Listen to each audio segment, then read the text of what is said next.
the next dramatic effect in my life was a man I met by the name of Mr. Earl Schoaf, who introduced me to health and nutrition as a business and a product, who introduced me to network marketing, where you could start at the bottom and go to the top.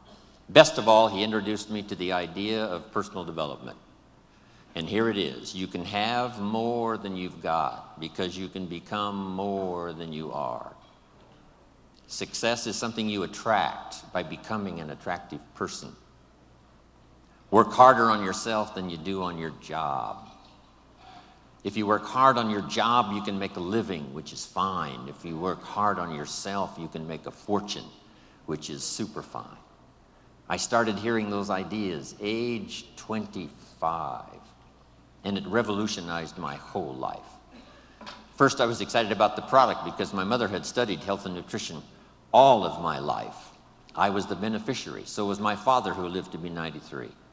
And then to discover it as a product and a business blew my mind. Then when I found out you could get rich with using just a few simple philosophies. Here's the first one that helped me get rich. Profits are better than wages.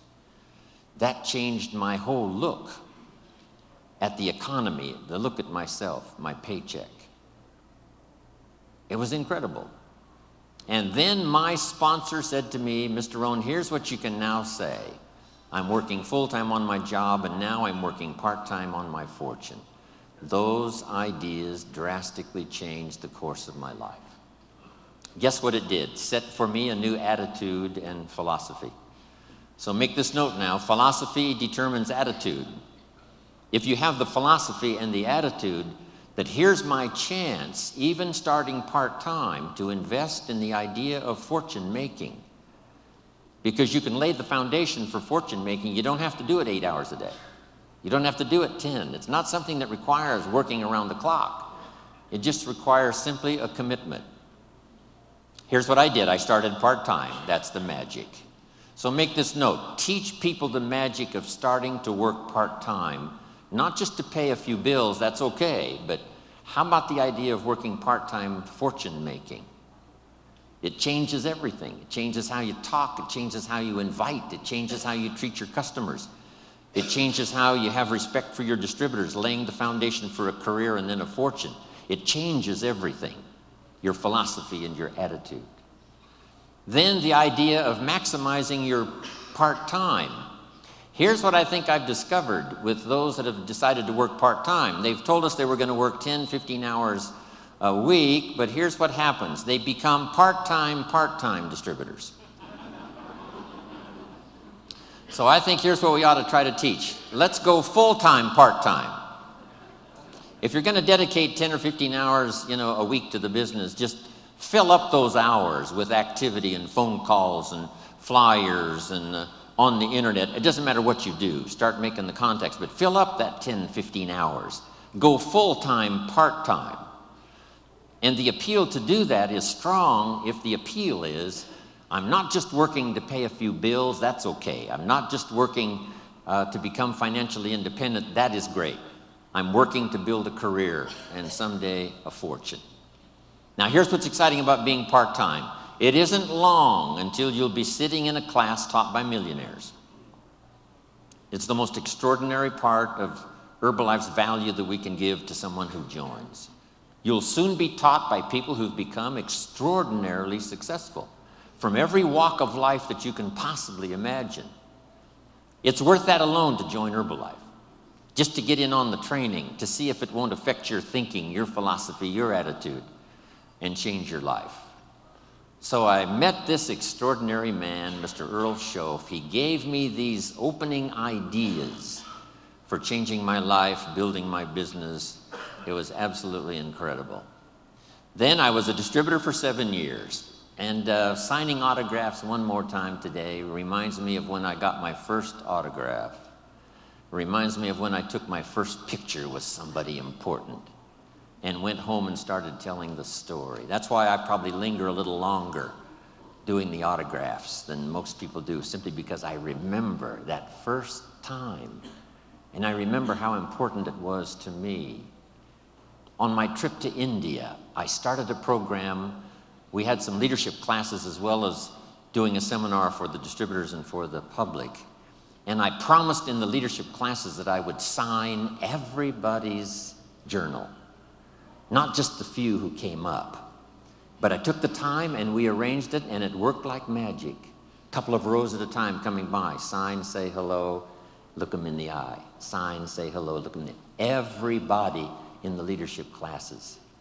And the feedback has been absolutely incredible. Taking the time, because I know how important it is, those early days after I met this extraordinary man. Then let's go about 27 years ago when I'm doing this little talk and seminar in Los Angeles, California, and in my audience is a young man, 19 years old. His name is Mark Hughes. What an extraordinary day that was. From the Girl Scout story, and then to meeting Mr. Schoaf and starting to change my life, for gaining the experience that was going to serve me well all of these years, then finally meeting Mark Hughes, where I could make a deposit of my experience and life and heart and soul into something I believed in. Those were three extraordinary occasions. Then let me look back at just one more. When I first started traveling with Mark 21 years ago, I met with a group of distributors. I told them that I was an only child. I had no brothers and no sisters. And I always wanted to belong to a large family. So I asked those very first Herbalife distributors if they would adopt me into their family. They agreed to do so. So I'm now in Hawaii, not just with my friends, not just with my business associates. I'm here with my family.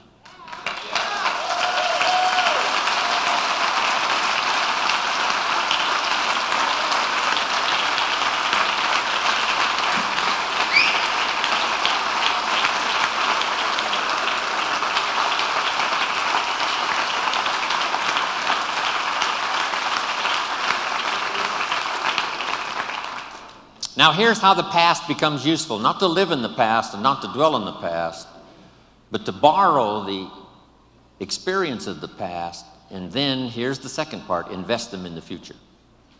We sometimes make the comment, he has a wealth of experience. And see, experience is wealth. What we've been through is a treasure. What we now know is so vital, not just to ourselves and our families, but to the people we're going to meet in the future and the ones we've helped to change their lives up until now. So the past is valuable if you gather it up and invest it now into the future. That's part of our exercise here these 4 days, remembering the past, using it as an investment for the future. Now here's the second one. We look back, yes, but now we look ahead. We look back for experience and we look ahead for inspiration, setting our goals, your family goals, your business goals, the person you wish to become, the skills you wish to develop, the people you want to meet, the places you want to go, the experiences you want to have, building a financial wall around your family nothing can get through, the health you want, the person you wish to be. All of those goals are important. Here's what my mentor taught me when I was 25, for your notes. He said, if you have enough reasons, you can do the most incredible things. He says, Mr. Owen, I think you've got the experience and you've got the skills and you certainly have the desire. Here's what you might be lacking, a long enough list of reasons. Reasons that drive you, reasons that get you up a little extra early, reasons that keep you up a little extra late, reasons that make you a team player, reasons that make you solve the dilemma of your own challenges and then start helping somebody else with their challenges. Reasons. That's what makes the difference. In an Herbalife, we've got a lot of reasons based on our history and based on where we are. I think part of our reasons for the future is going to be just a little revenge. Right, John? A little revenge for the people who said we couldn't do it. For the people who said we wouldn't last through the 3 years of transition after Mark died. It's going to be such a delight when we get the report that we passed 2 billion, right? And we're going to get on the phone.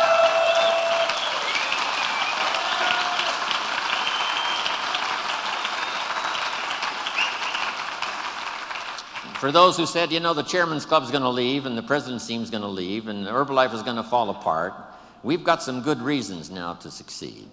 And for those who said we wouldn't make it this far, for those who said now that Mark is gone, the dream is gone, we just can't wait to get to the 2 billion. Then the 3 billion.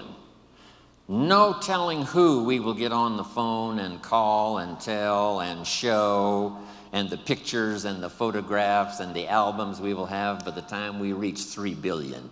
Our enemies will choke on all of the stuff we will have.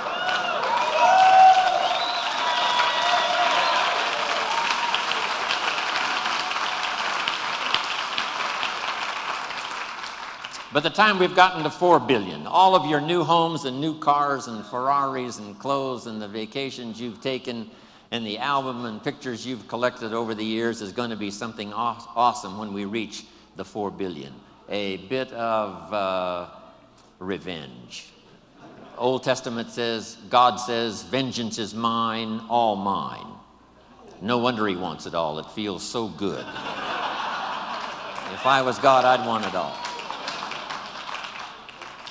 Then I can't wait for the day to come when Michael Johnson walks on the stage, and after we've gotten the final accounting, and for the goal that he worked so hard for, and the staff that worked with him, and all the stuff we've accomplished, especially this past 9 months and in the next couple of years, when we present him with a refined accounting in a well-bound book, and when he opens it up, Michael Johnson will read, "We have just reached the 5 billion, Mr. Johnson."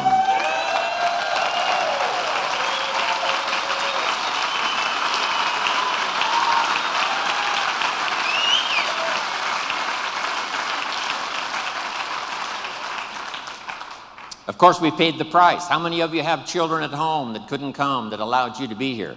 How many of you? Looks like almost everybody. When you get back home, tell them thank you from Jim Rohn for making those sacrifices so that you could be here.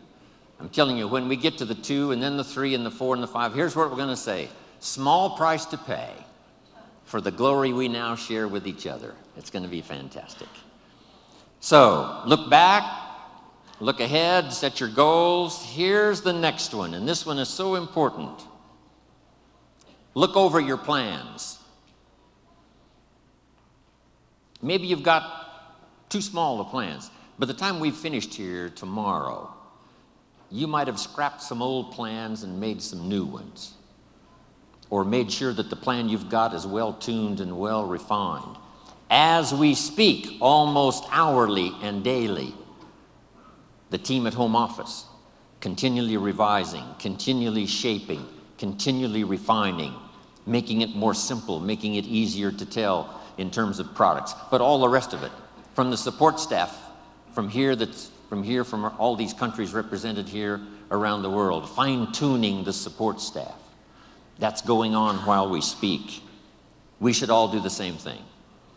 I'm fine-tuning my own plan, right? These next years, working with Herbalife and all of you around the world, I've got some plans for myself, my own growth, my own development, fine-tuning my own skills.